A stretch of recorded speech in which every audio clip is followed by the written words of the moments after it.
We are tuned in to fitness and consciousness. I turned 40 years old yesterday. That's April 27th. And I was going to call this episode Turning 40 and the Slack. So obviously the turning 40, I turned 40. And the slack is I was thinking of some different things where I needed to tighten up the slack in my life. And then maybe some other areas where I need to just relax and give myself some more slack, be easier on myself about some things. And so I was going to explore that topic on this episode. So in your life, what do you need to tighten up? What do you need to relax?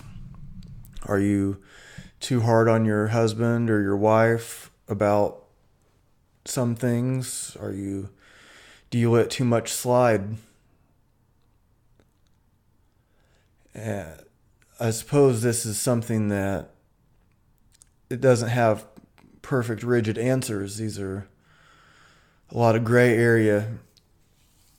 And so maybe if you've just worked a 18-hour day and you get home and you don't feel like doing the dishes, you just want to go to sleep, just go to sleep. It's okay. Maybe somebody else will do the dishes, or if you're laughing at the thought of that, you can do them tomorrow when you only have to work a 15-hour day or whatever it is you have going on, right? So in my life, something that I was wanting to tighten up the slack on is my guitar playing. I got a guitar for my 13th birthday. That's when I started playing. So that's 27 years ago. And I have a nice guitar. I have a 1969 Martin classical guitar. It's a cool guitar. And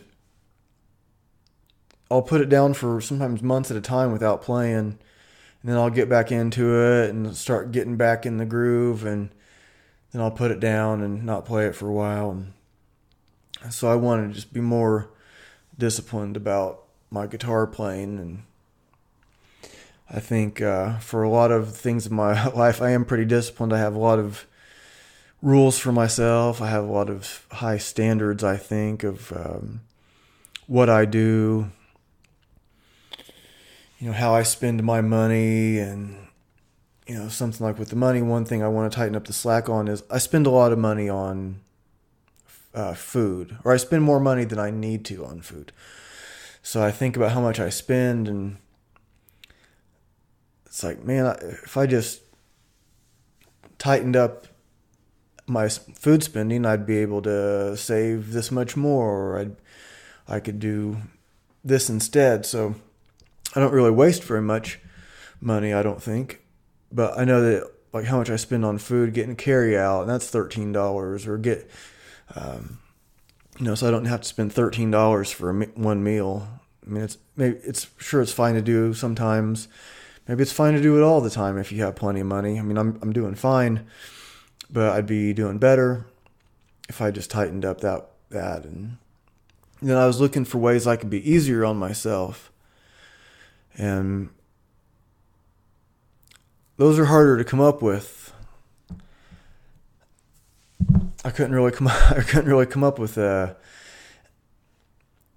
anything except for just generally all these rules that I have for myself. Maybe I can just relax on that. But do I even really want to do that? It seems like I'm just I like the discipline, I guess. But something I was thinking about last week in the woods, I don't think I told this story yet. I restarted this podcast after the video not working out, but I was out in the woods last week with my buddy Joey, and we like to climb trees and jump from like one fallen log to another and balance on fallen trees, and we, run, climb, jump, lift stuff, and maybe lift big rocks over our head or squat a tree limb or whatever. We do all kinds of stuff. And we were climbing this one tree, and he was up higher than I was, and I see this owl, great horned owl, up in the tree, and it was up higher and out farther than what he was or what was even safe for him to go to. But we were just hanging out with this owl for a while, just looking at it and just amazed at this owl. And I see this guy walking with his son, and so I called them over. I was like, "Hey, do you want to see an owl?" And they came over, and they were looking at the owl for a while, and we got to talking, and turned out after we got to talking a while, this guy's other son was on the autism spectrum. He's like 16 years old, and he was saying, just like some of the challenges they've had. He was kicked out of school for, he had a vape pen, and it's like, and then like one of his black friends was at, I think they were at the mall, and her friends, I think it was a black girl, friend of his, and like some of her friends, they were at the mall and had some run-in with the mall cops or something like that, and so this kid with the autism was like, well, black people do commit 52% of the crimes, and they're only 13% of the population, and he didn't understand why that was the wrong thing to say at the time. And so his dad's talking to him, and so he's telling his dad, well, that's a fact. And his dad said, well, it's not a fact, it's a stat. And it's like, the wrong thing to say at the wrong time, but we got to give this kid some slack, right? Because he has autism, and that means sometimes you're socially unaware of some things, and regardless of how true that stat is,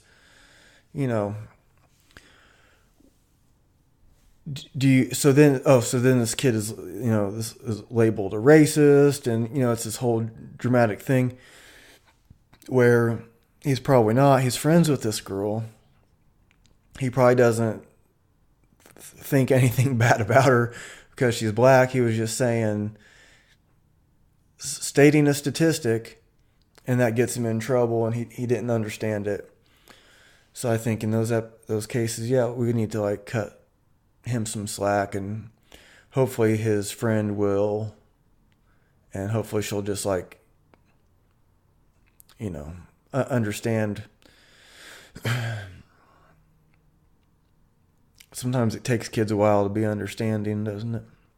Sometimes it takes everybody a while to be understanding. Sometimes we need to have be given some slack for not understanding too. It gets pretty complicated, doesn't it? So I gave the dad, my number. I thought maybe he could benefit from some training, some strength and conditioning. He said he was like, gaining weight. He was strong, but he was gaining weight. And I'm like, okay, well, I've taught kids from 7 years old to, about 90 years old, and all kinds of issues. So I was thinking maybe I can help somehow. And I let about a week go by. I think I just got back to him yesterday. I think it was on my birthday. I didn't tell him it was my birthday or anything. But I sent him a message, and I was like, I think I figured out how to present this to your son about the training. And I said, well, what do you think about training together? And he has another son that he was with, and then, the son with autism. And I was like, maybe that's a good way to present it to him. Like they can bond. Like I train a husband and wife at the same time. And when I was at my previous gym, training with them, they were throwing a medicine ball back and forth. And another woman walked by. She was probably around 50 years old or so. She goes, "Oh, that looks like good marriage counseling." And so I was like, huh, okay. And I noticed it is kind of cool, like when the husband is spotting the wife doing the pull-ups. Like if she can't quite get the pull-up, he pushes her up. It's a lot more,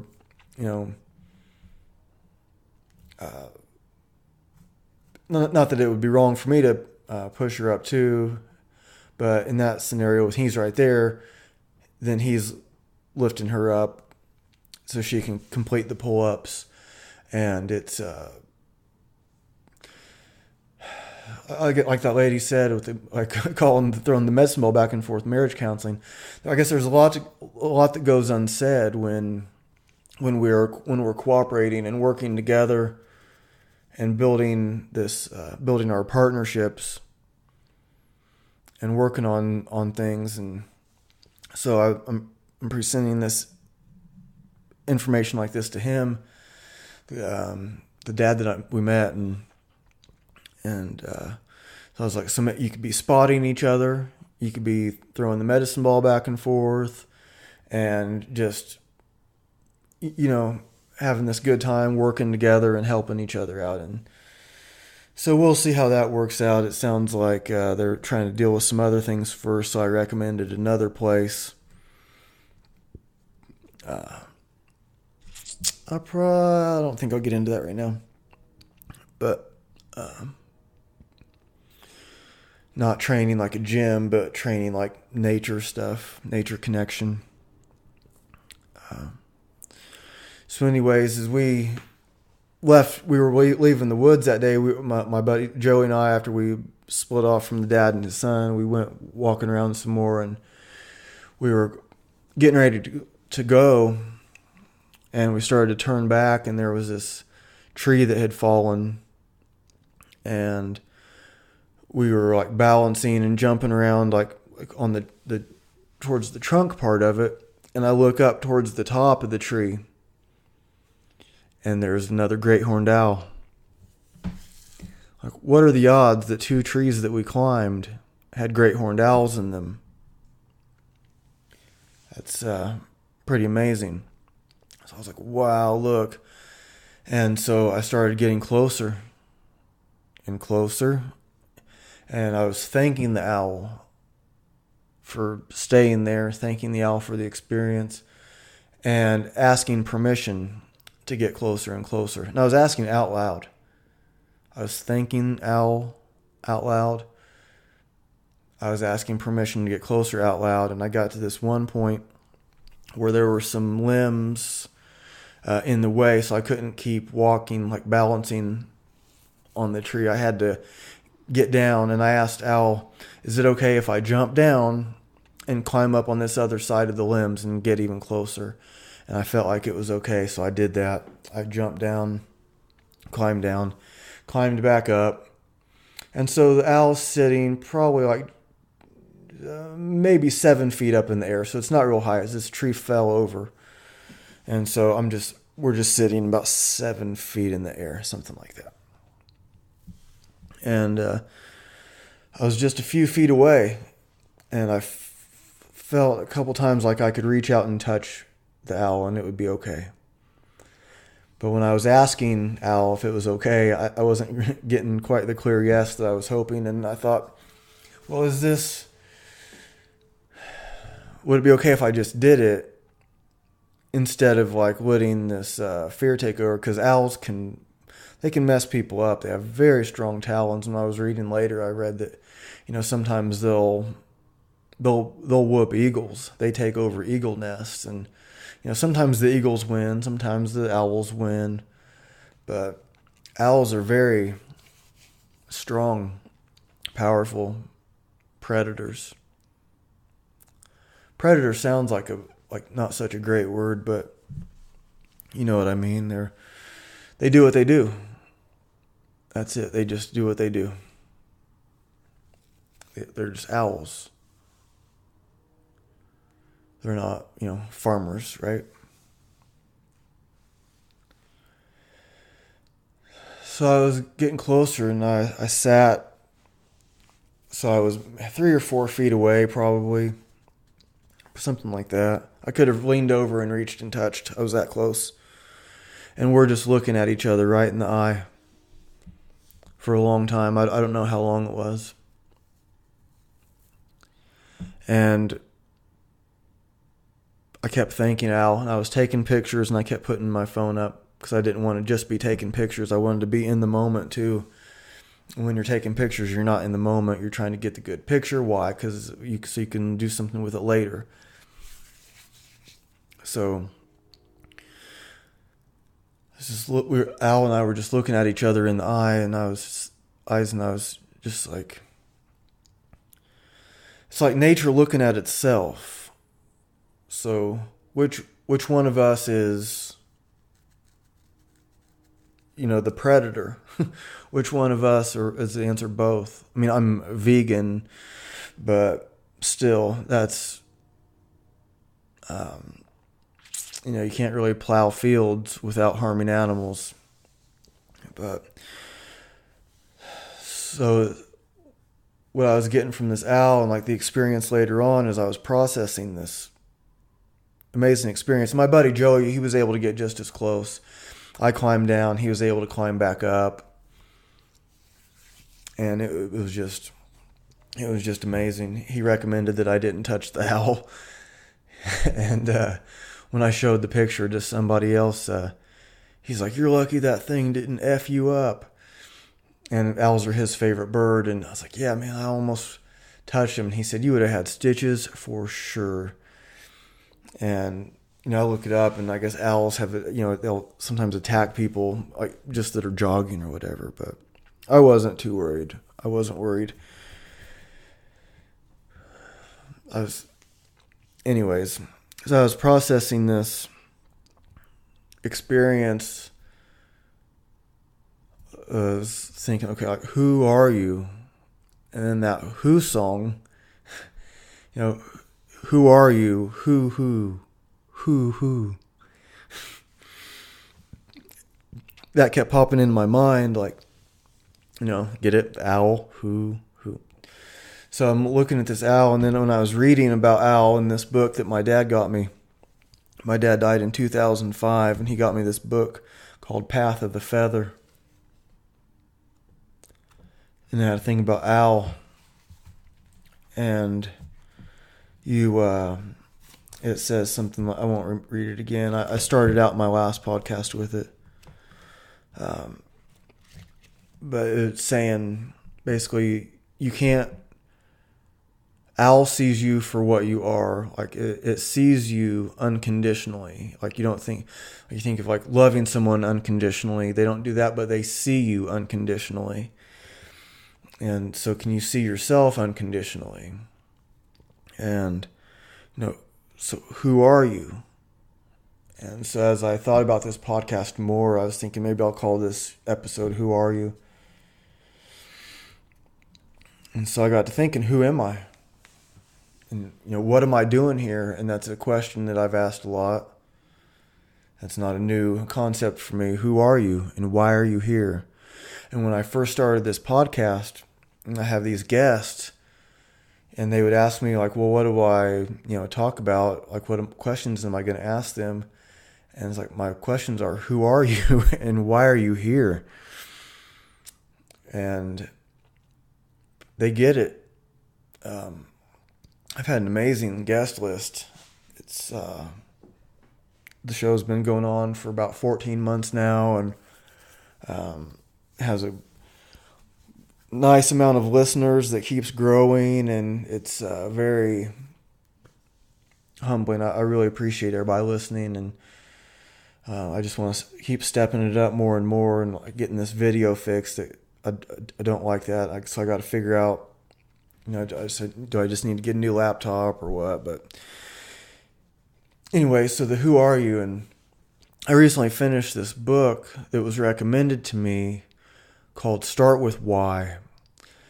So I'm a strength conditioning instructor, and I do that mostly in the afternoons and evenings. And I also work at what I call my job. I work at a factory, and I work from 5 in the morning until 1 in the afternoon.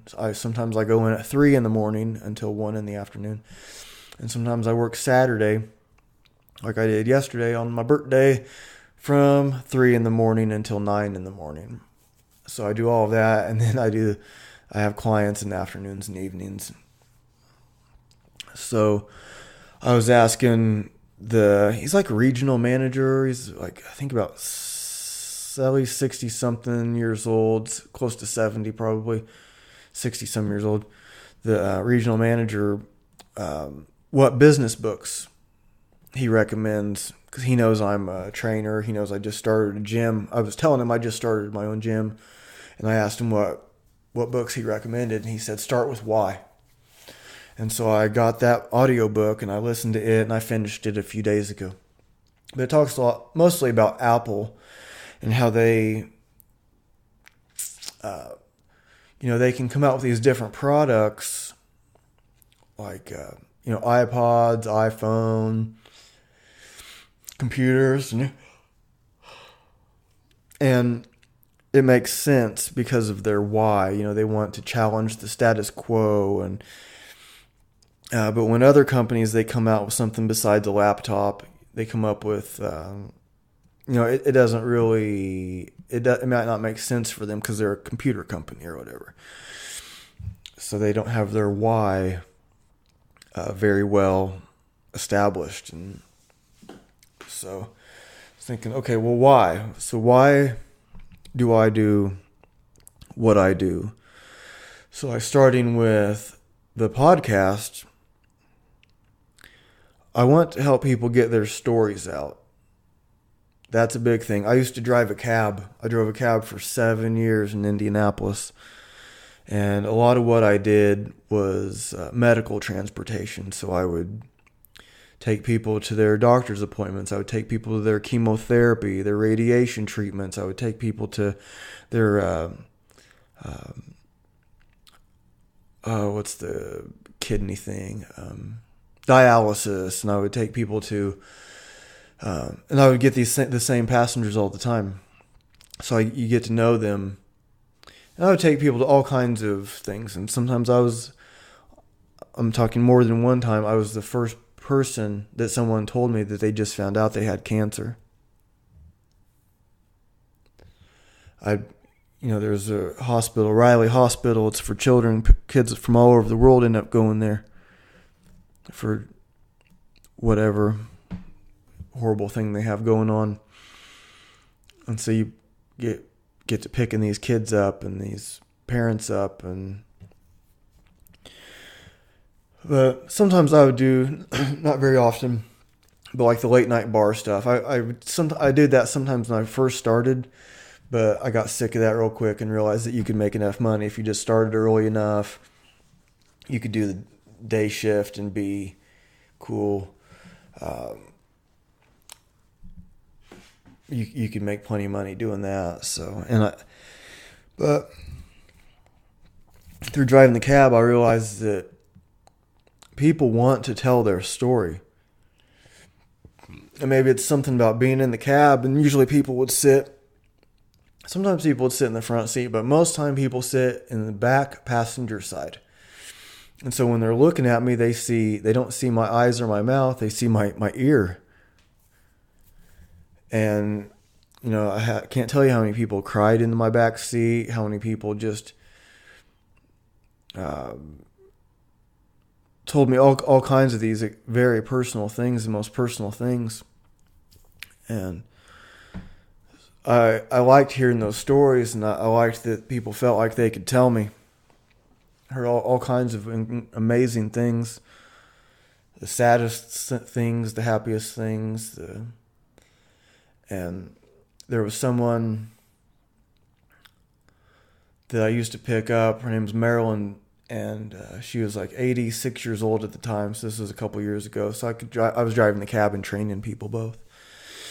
But like she'd get in the car, and I would take her to go get her hair done once a week, and or once a month or whatever it was, and she'd start telling me her life story. She graduated high school when she was 16. She was too young for nursing school.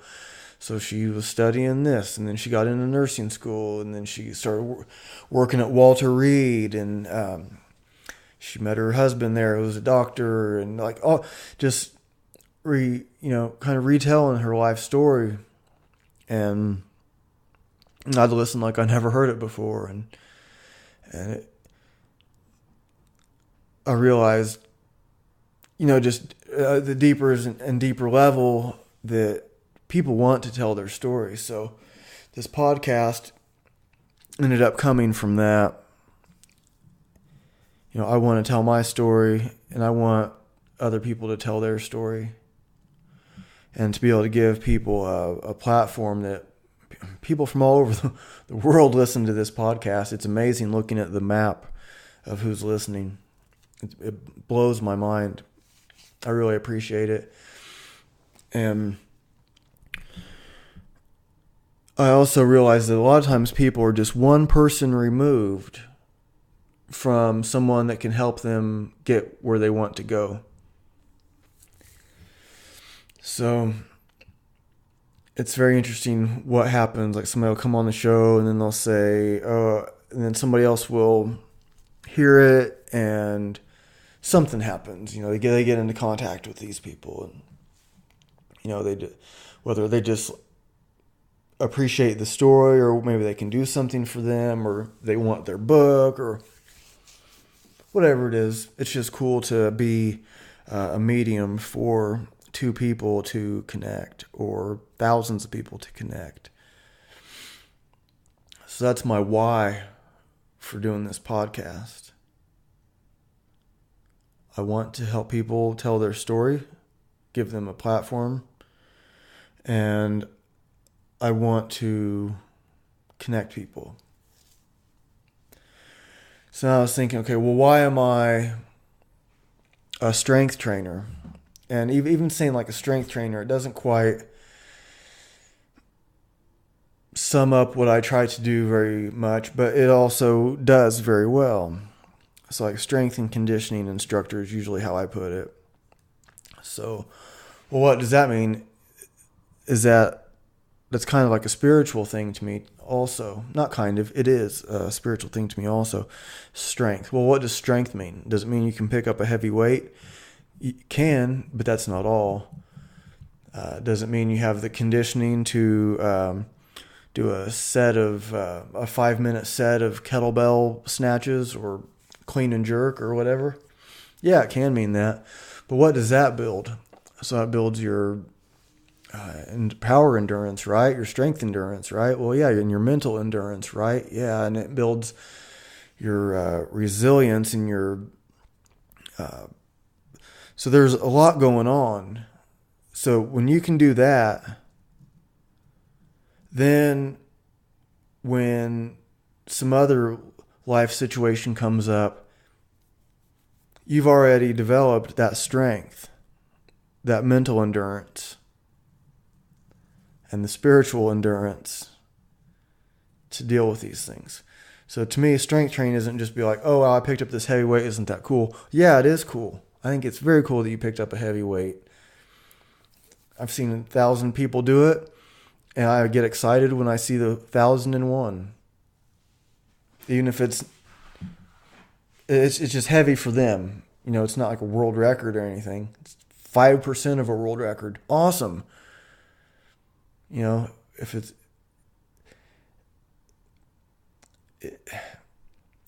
there's so much going on with just a simple workout. It's not just a simple workout. So when people train with me, my why do I do this? It's to show people their strength. And the way that I do this is sometimes I'll demonstrate or, maybe like show off a little bit. And maybe people find that a little bit inspiring. Oh, did you see how much you just pressed or whatever? But mostly people that I work with get inspired, I believe, from what they're able to do. because they're able to do more than what they did before. And they're often surprised.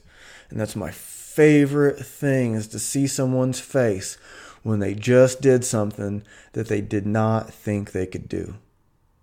I knew they could do it. I told them, I know you can do it. And then they do it. And to see their face, I mean, that's why. So whether someone is 7 years old, 14 years old, 40 years old, 60, 70, 80 years old, just watching them put the effort in and try. It costs money to do this, right? So they're paying me. And so why are they paying me? To get something out of themselves that they could probably not do on their own. For a lot of different reasons, right? So they expect expert coaching, programming, and a lot of times people don't even know what it is that they want. So I read or heard, well, if like Henry Ford, I think he said, if he gave people what they wanted, it would be a faster horse. They didn't know they wanted a car until he made it and showed them what they wanted. Oh, yeah, a car. That's awesome. I want a car. So being able to know what it is people want when they don't even know. And working together on that. So I want to show people their strength. That's why I do it. I do it because people are so much more capable of... People have a lot more potential than what they believe.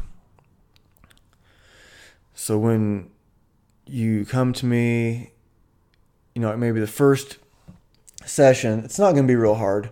I'm looking at movement patterns, work on a few things. Then we start loading those patterns. And I don't want to get into the weeds of training, programming on this episode, but there's several different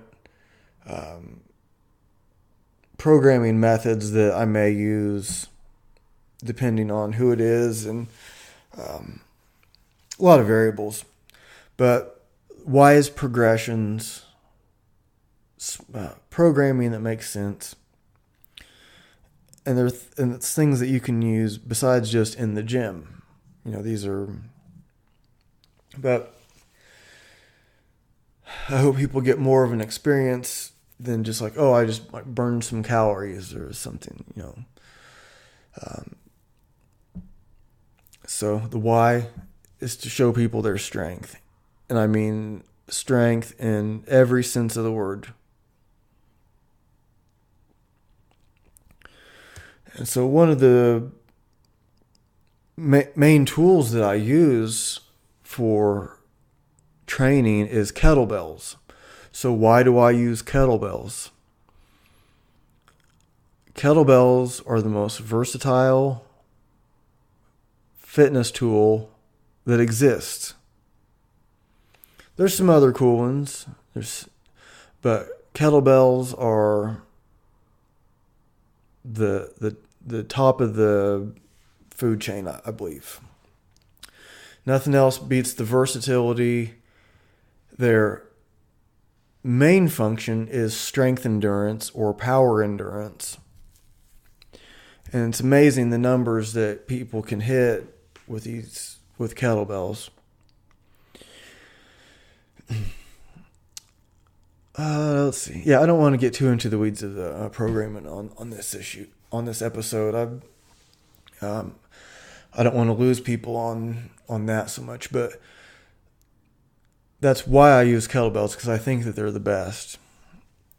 And this new gym that I have that I opened with Valery Fedorenko, he's a world champion kettlebell lifter, arguably the best ever. This crazy sequence of events happened where him and I have partnered and opened a gym together. And it's this interesting timing where I was wanting to open a place on my own. I've wanted to for a long time. And owning my own gym is something that I've wanted to do since I was a little kid. I guess as soon as very young. I don't know how old I was when I realized you could have a gym, but I started with, I had a personal trainer when I was like 12. It was a friend of my mom's. He owned a gym downtown Shelbyville. And so I was already lifting weights when I was like 6, 7 years old. I still have those weights. My dad's dumbbells. They're like free weights or like plate loaded dumbbells. I still have the dumbbells, the handles, and the weights. And I'd lift my mom's weights, and I would do crazy high reps with her dumbbells. Cause I think they were only like 3 pounds or 5 pounds. I think they're like these 5-pound dumbbells, whatever. My dad's were heavier. Anyways, I did crazy high reps at 7, 8, 9 years old, whatever.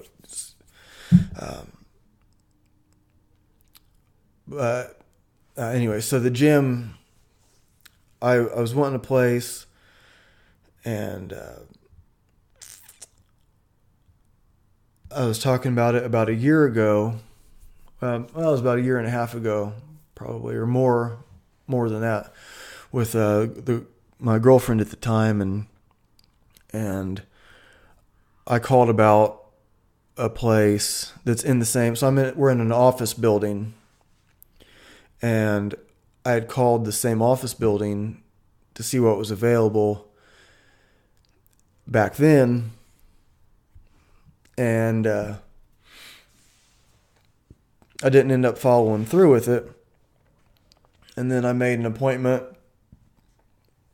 It was just last month to see it, and I had another buddy that was training at this gym, and he called me, asked me if I would meet him for coffee to talk some business, and so sure.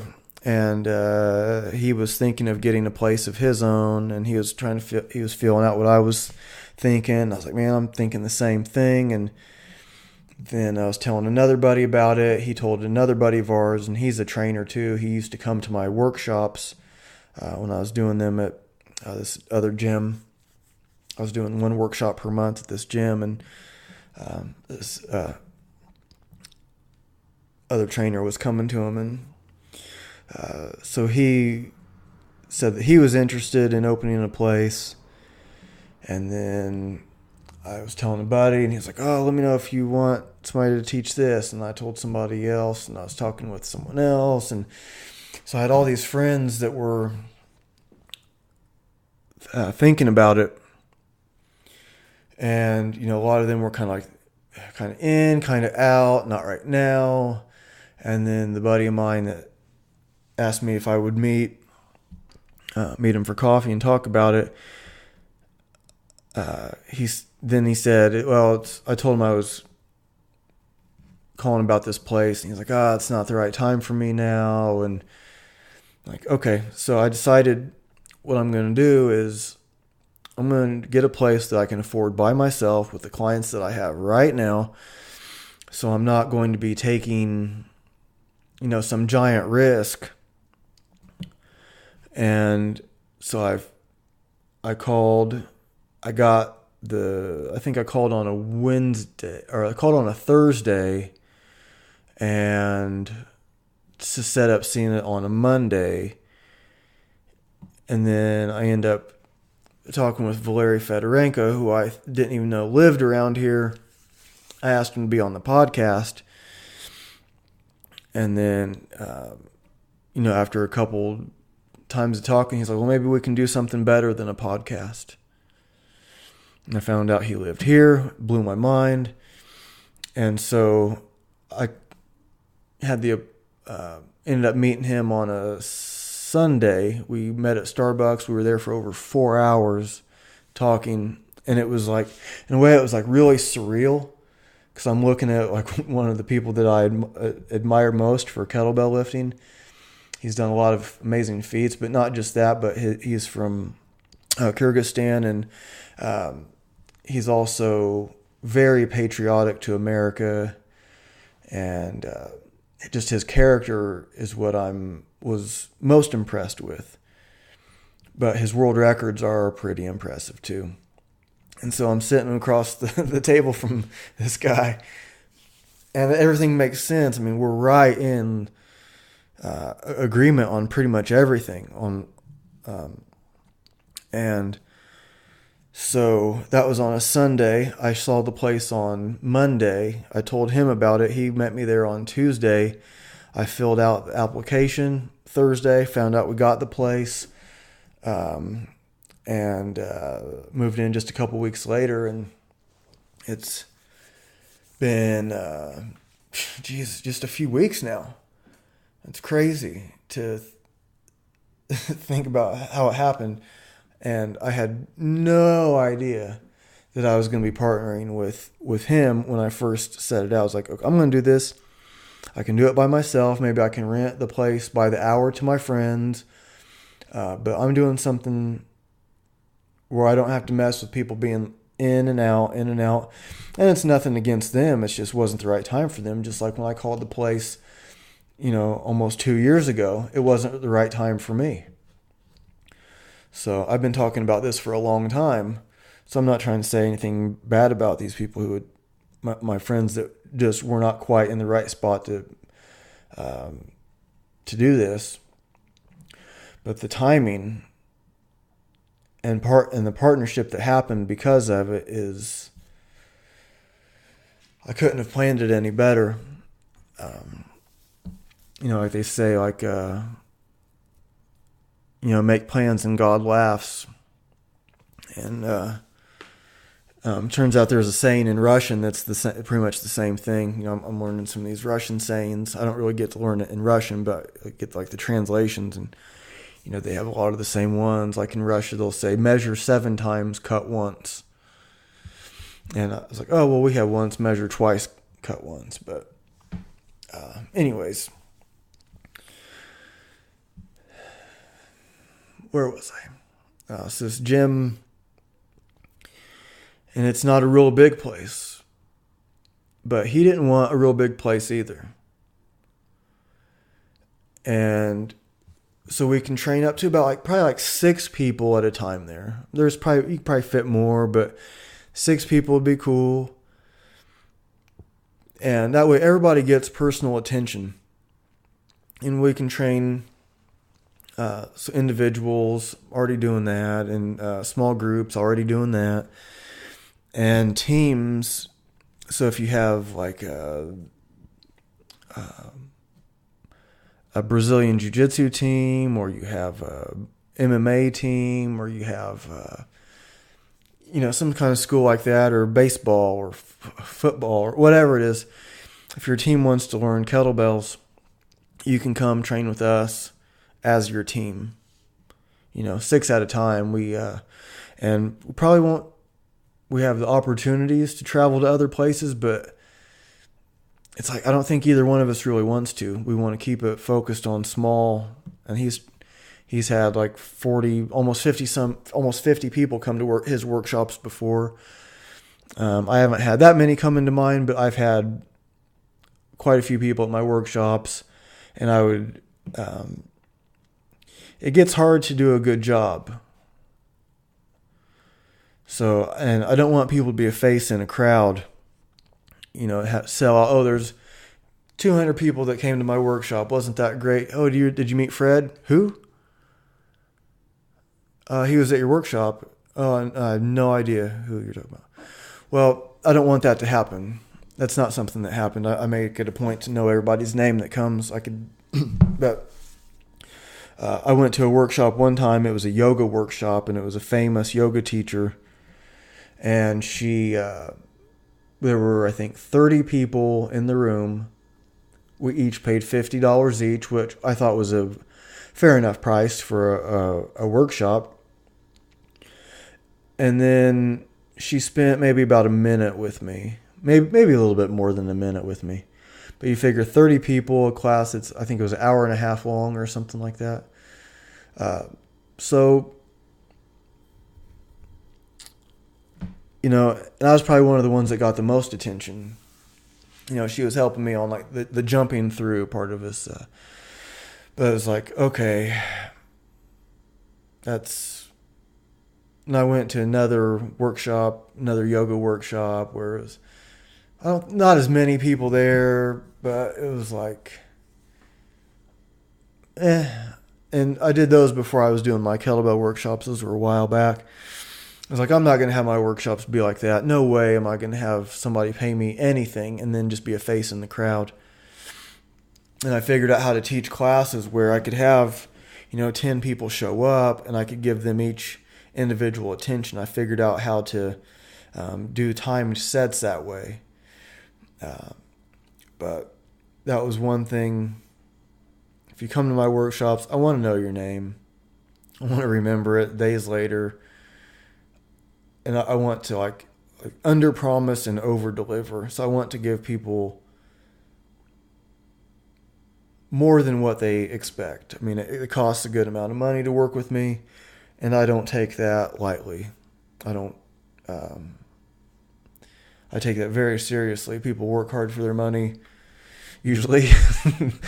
and even if not, maybe they hit the lottery and have $1 billion. Still, I want them to think they got a really fair deal with me.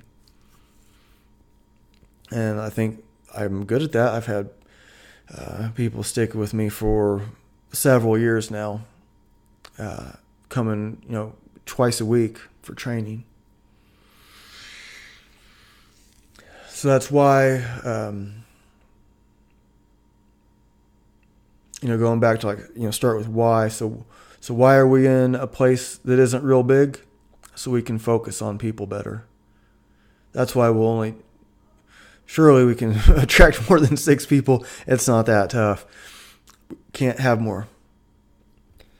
If we do more, we'll have more instructors. So if we do end up going somewhere to train, we'll have more than just one person training, more than one person teaching. So that's why. And so as I look at getting back to the owl and the who are you? Who am I? What am I doing? Who are you? What are you doing? What do you need to tighten up the slack on? What can you go easier on yourself on? Sometimes those are not easy to answer.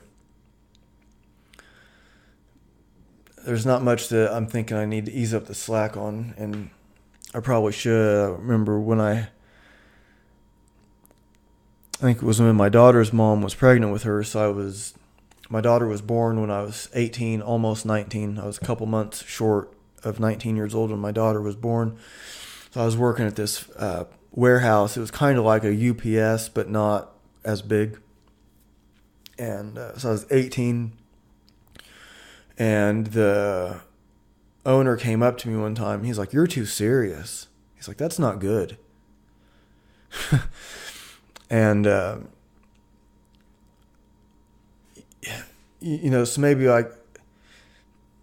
maybe somehow there's some ways that I can lighten up, and I like to, joke around and have fun, but maybe that same advice that I got 22 years ago from the owner of the place I was working, how many people get disciplined for being too disciplined.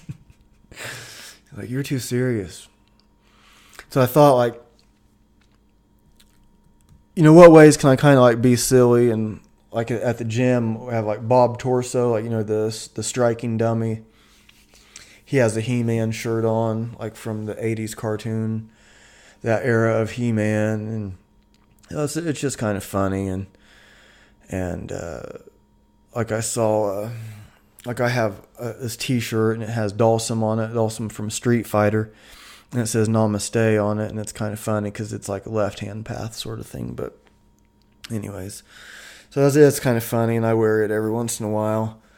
And then I saw a friend of mine who we trained jiu-jitsu. I started teaching her jiu-jitsu about 2 years ago. And she goes to some other jiu-jitsu classes now. And I joke around, like, say, like, crush your enemies. And her daughter wrestles. And, she says she was kind of blaming it on me. In a good way. She thinks it's cool that she's doing it, of course. But I was highly encouraging her to wrestle. She's 14 years old. She has her junior black belt in karate, and I was strongly advising her to join the wrestling team, and she did, and she loves it. And so I joke around, like, crush your enemies, see them driven before you, and hear the lamentations of their women. And it's from Conan. She knows I'm joking. Everybody knows I'm joking. But it's just kind of funny. And like, I saw this Conan shirt today. Like we were doing some kettlebell stuff today, and then we went to get some Thai food, and then she was going to jiu-jitsu, and I looked up the shirts, like crush your enemies, and so I thought it might be kind of funny to get that shirt. I probably won't. Or maybe I'll get it for Bob to wear. Yeah, just, I don't know. Or like there was a buddy of mine shared a Cobra Kai thing on Facebook. It was like something like, when everybody else is talking about Game of Thrones, I'm over here and it says Cobra Kai. Like, strike first, strike hard, no mercy. From the Karate Kid.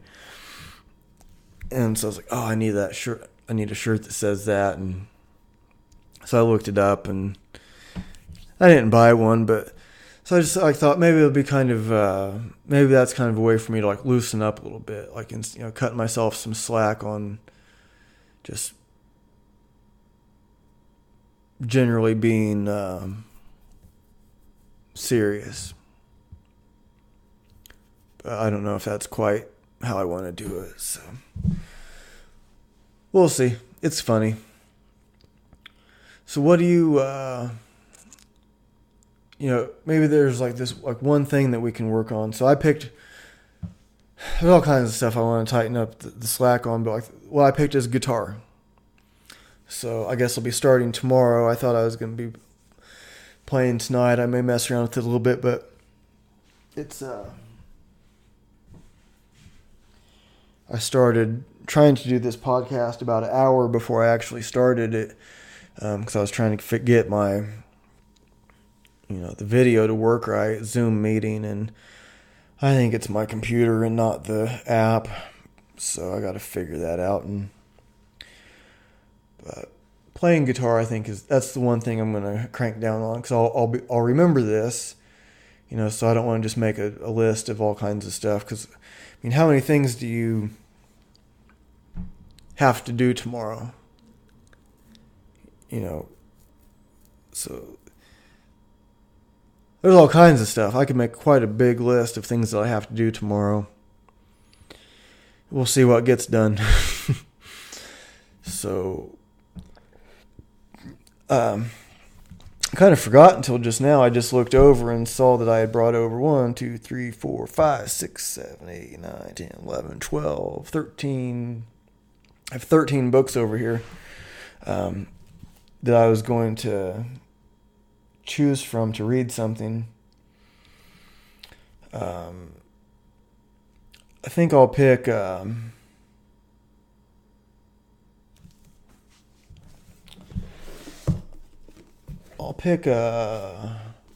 random Rumi reading.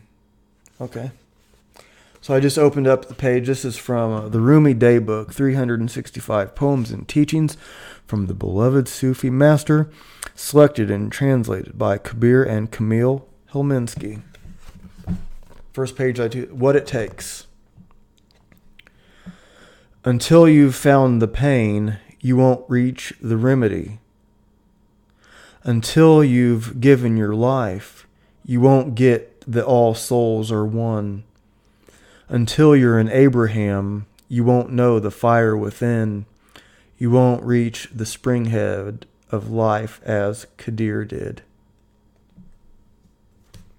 So Kadir, Khidr, is an immortal being who appears as a guide to those in need. The Green Man.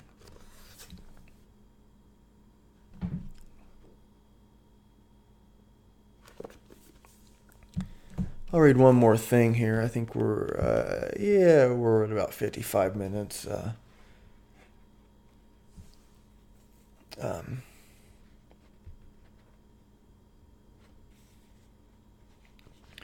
This is a book from Robert Hunter's A Box of Rain.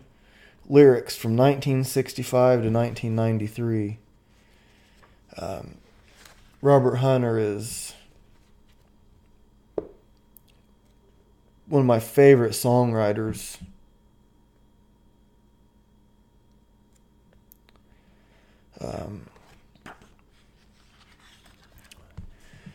Here's one. I'll read another one because I don't want to leave it on this note. So I'll read another one, but here's one that I like.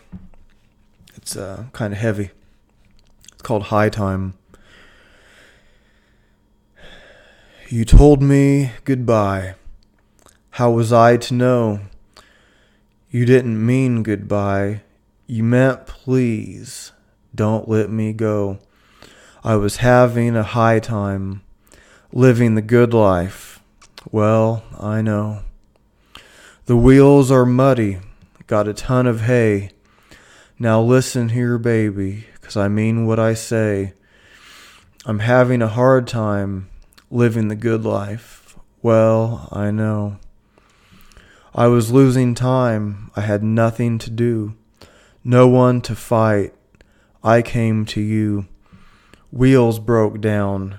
The leader won't draw. The line is busted. The last one I saw. Tomorrow come trouble.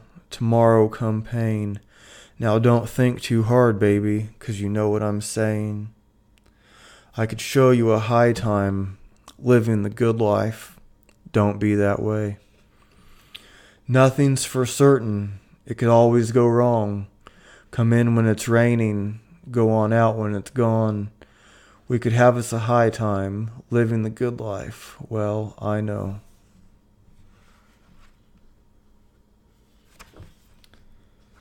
Yeah. That's kind of a sad one. So I don't want to end it on that.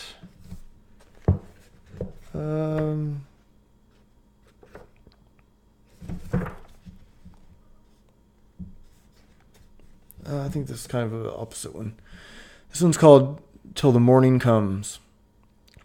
Till the morning comes, it'll do you fine. Till the morning comes, like a highway sign, showing you the way, leaving no doubt of the way on in or the way back out.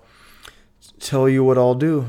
I'll watch out for you. You're my woman now. Make yourself easy. Till we all fall down, it'll do you fine. Don't think about what you left behind. The way you came or the way you go. Let your tracks be lost in the dark and snow. Tell you what I'll do.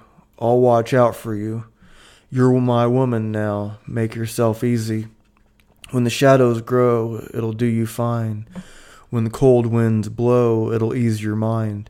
The shape it takes could be yours to choose. What you may win, what you may lose. Tell you what I'll do. I'll watch out for you. You're my woman now. Make yourself easy. Make yourself easy. Make yourself easy. You're my woman now. Make yourself easy. Yeah. Basically. So I didn't pick I did pick those out, but I didn't pick them out ahead of time. I just thought I like sometimes to just pick some randomly. See what happens. I'm going to read one more thing. One more thing.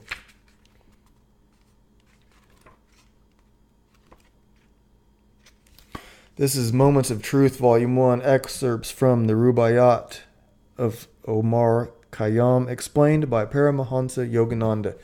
So what this is, it's basically poems that were written about poems, and it's, you read some of these like translations and stuff, and they're not quite, they're just not right.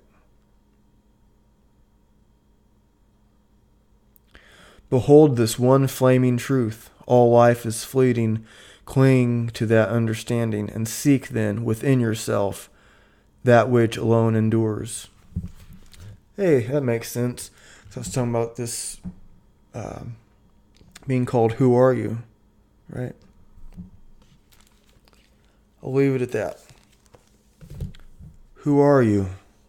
And what are you doing here? Thank you for tuning in to Fitness and Consciousness. We'll see you next time.